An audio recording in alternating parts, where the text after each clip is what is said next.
ನೀವು ಬರಿದಾಗಿರುವ ನೆಲದ ಸಮಸ್ಯೆಯಿಂದ ಬಳಲುತ್ತಿದ್ದೀರಾ? ನೀರಾವರಿ ನಿರ್ವಹಣೆ ಕಷ್ಟವಾಗುತ್ತಿದೆಯೇ? ನಮ್ಮ ಡಿವೈಸ್ಗೆ ಸಿಮ್ ಕಾರ್ಡ್ ಬೇಡ.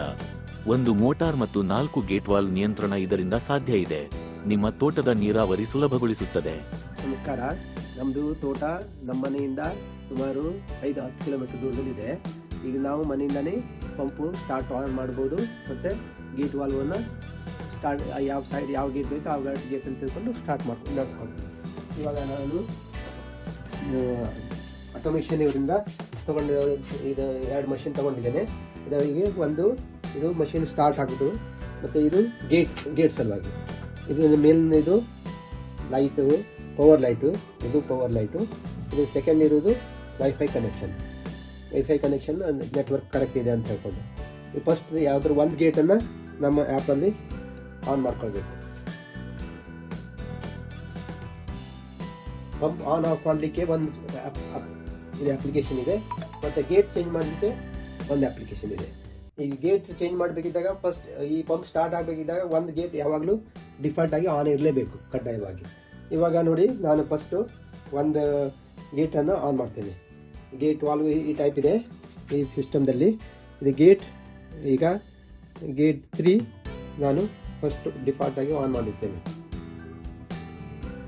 ಅವಾಗ ಇಲ್ಲಿ ಗೇಟ್ 3ಗೆ ಸಿಗ್ನಲ್ ಬರ್ತದೆ ನೋಡಿ. ಇವಾಗ ಇಲ್ಲಿ ಸಿಗ್ನಲ್ ಬಂತು ಅಂದರೆ ಈ ಗೇಟ್ ಆನ್ ಆಯಿತು.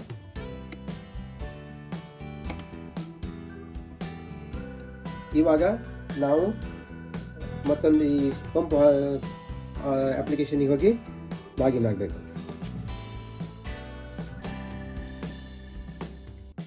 ಇಲ್ಲಿ ಹೋಗಿ ಇಲ್ಲಿ ಸ್ಟಾರ್ಟ್ ಬಟನ್ ಒತ್ತಿದ್ರೆ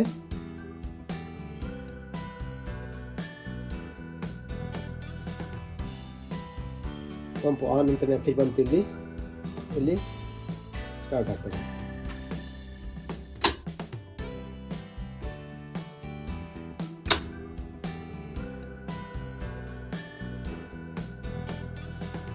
ನೋಡಿ ಇವಾಗ ಪಂಪ್ ಸ್ಟಾರ್ಟ್ ಆಯಿತು. ಇವಾಗ ನಾವು ಬೇಕಂದರೆ ಬೇರೆ ಗೇಟನ್ನು ಆಫ್ ಮಾಡಿ ಮತ್ತೊಂದು ಗೇಟನ್ನು ಆನ್ ಮಾಡ್ಬೋದು. ಈಗ ನೋಡಿ ನಾನು ಗೇಟ್ 2 ಆನ್ ಮಾಡ್ತೇನೆ.